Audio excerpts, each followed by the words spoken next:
শ্যামসুন্দরীর বাপের বাড়ি শিহর গ্রামের উত্তর পাড়ায়। একবার তিনি সেখানে ঠাকুর দেখতে গেছেন।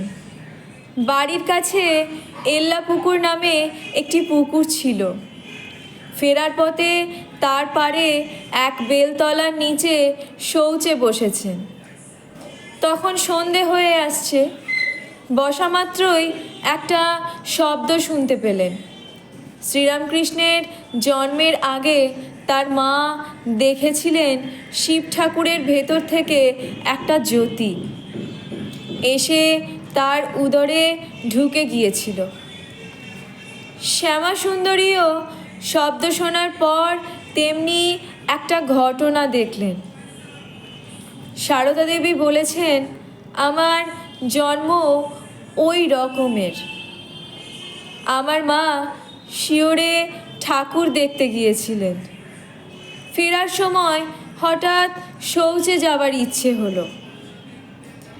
এক দেবালয়ের কাছে গাছতলায় গেলেন। শৌচ হলো না।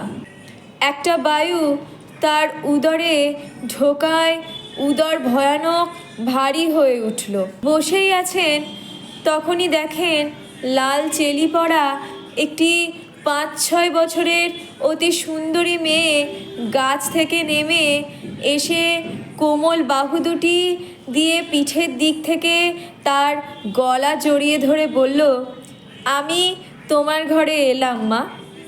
সেই মেয়েই মায়ের উদরে প্রবেশ করে। তা থেকেই আমার জন্ম হয়। এই সময় রামচন্দ্র কলকাতায় ছিলেন। যাবার আগে তিনিও স্বপ্নে দেখেন ওই রকম একটি অতি সুন্দরী ছোট্ট মেয়ে, গায়ে কত সব গয়না, পিঠের দিক থেকে তার গলা জড়িয়ে ধরে বলছে, আমি তোমার কাছে এলাম। জেগে উঠে স্বপ্নের কথা ভেবে আনন্দে রামচন্দ্রের মন ভরে গেল।